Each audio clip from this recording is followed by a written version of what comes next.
sense of the possibly most classic rock sound of all time, the Marshall JCM800. I've got one down there.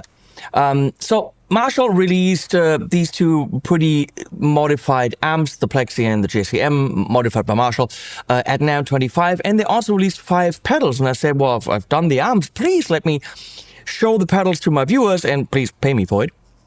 And in August now, finally, we're doing that. So I've already looked at the DSL and the JVM, and they do get you great sound. They also get you some not so great sounds, but they get you great sounds that are definitely unmistakably Marshall. Now, I couldn't compare them to the actual amps because I don't have those amps. I do have an 800. So let's check it out. First, we'll take it out of the box. 1, 2, 1, 2, 3, 4.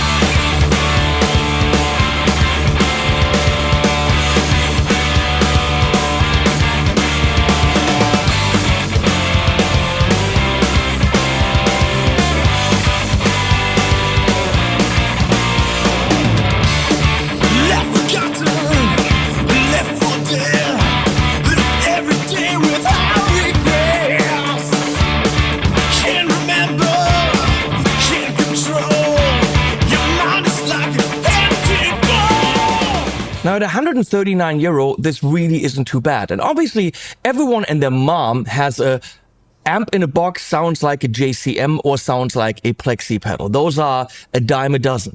But now, it's out of the house that actually makes them. High expectations? Low expectations? Let me know. Here's some product shots with some sounds.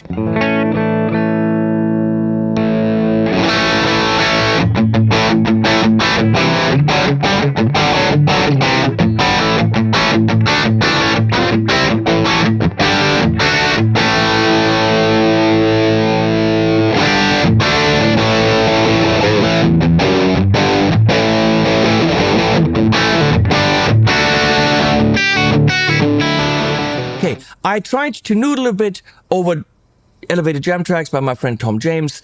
I have some bum notes as always, and enjoy.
Okay, let's look at the pedal.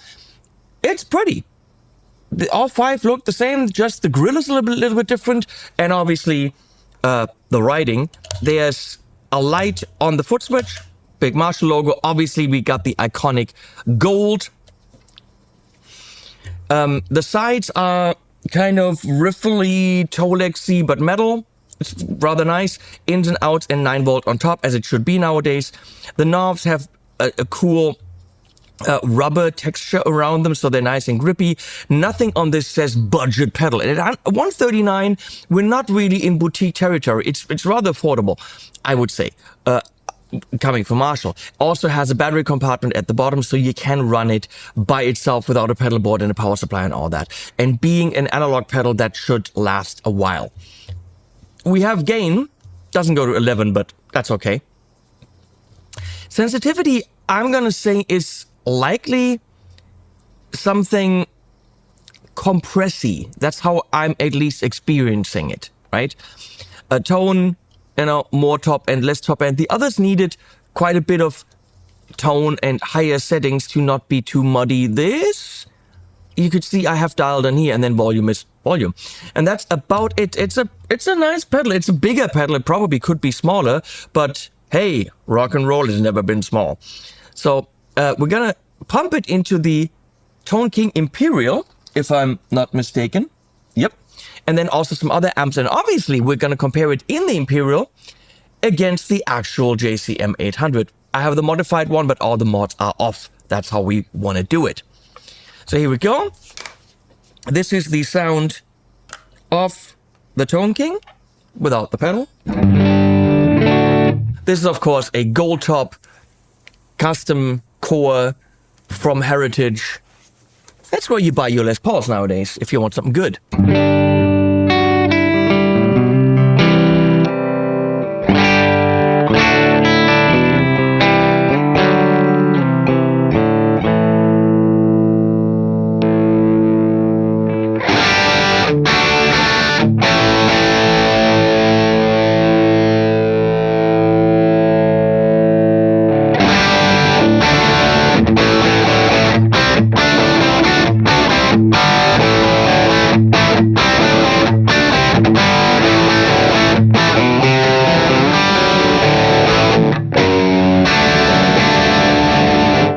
No idea if the gain has a bright cap in it.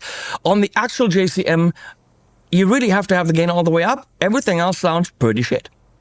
It's kind of a, one trick pony, but it's a good trick.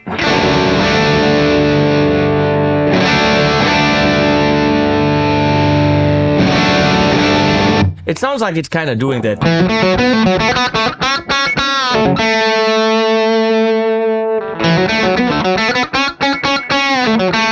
Yeah, the low end goes away.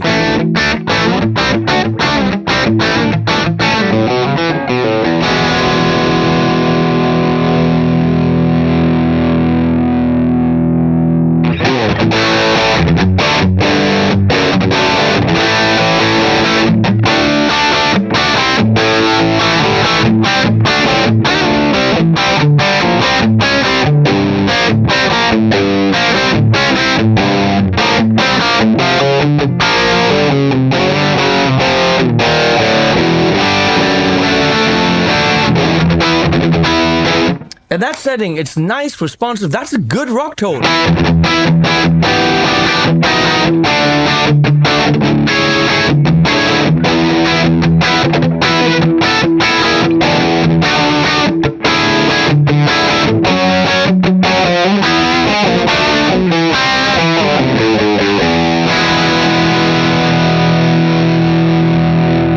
Let's check out the sensitivity.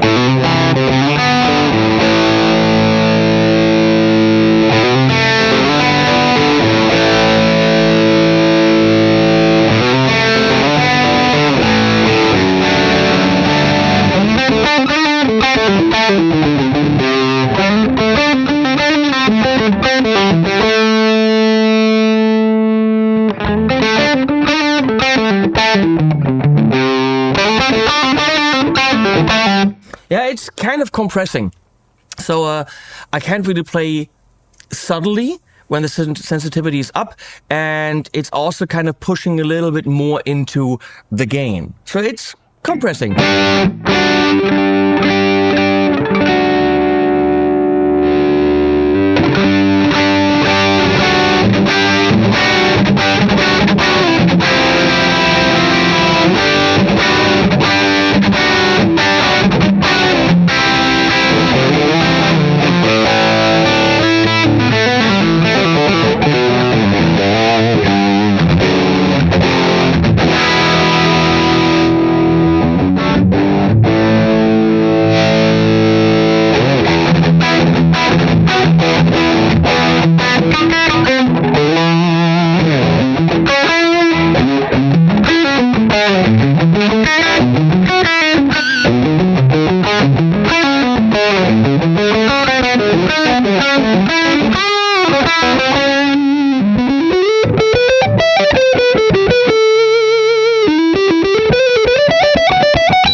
Neck pickup, it's a bit round.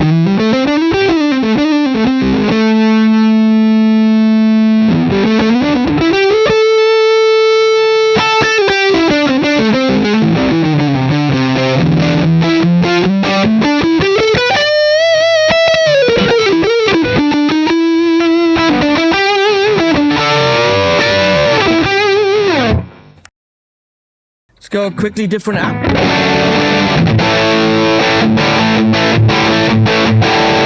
Gonna go in the Tube Workshop 2864, which sounds like so.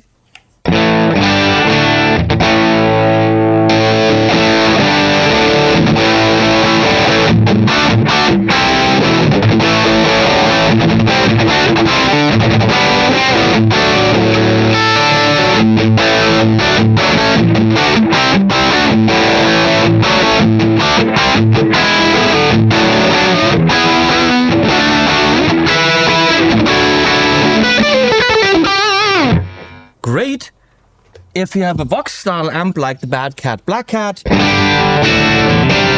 More jingly on top.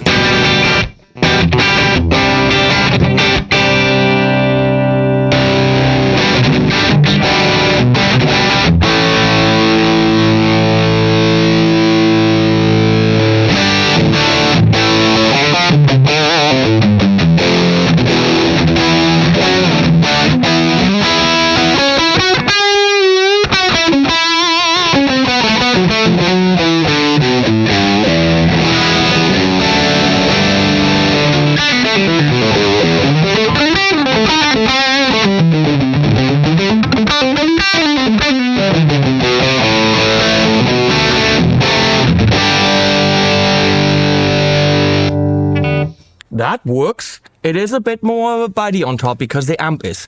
Now let's go into the JCM. That's what the actual amp sounds like. Well, that's not good. Ah, I'm in the low input.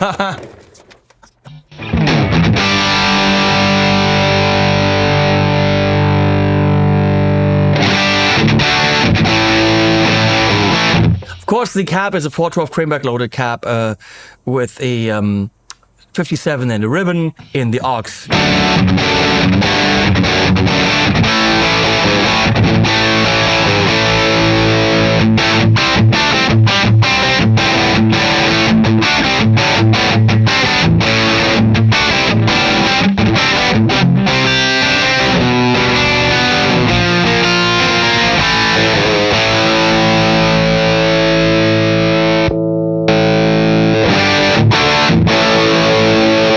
Let's go to the Tube Workshop.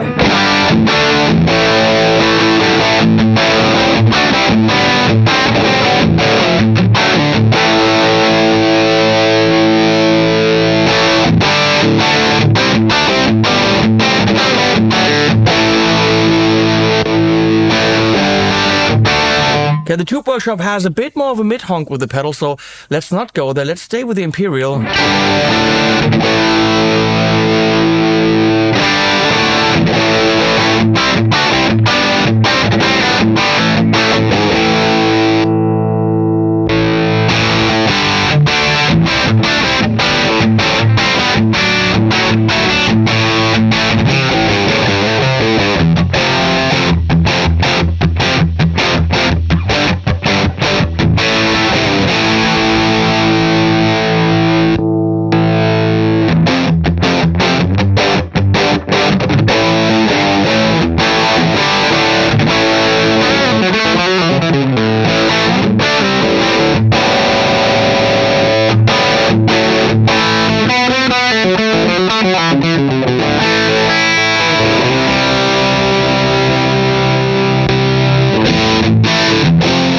Okay, back to the Bad Cat. I think that gets us the closest.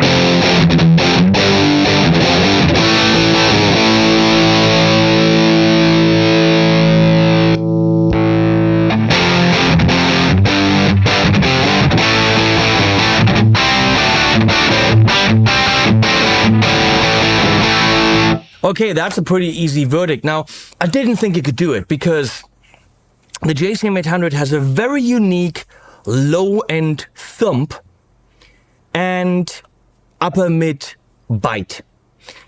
Now that mid honk is in a different position with the pedal in all three amps. You need an amp that kind of has that EQ curve. I think the Bad Cat is the closest because it's got the most of that low end.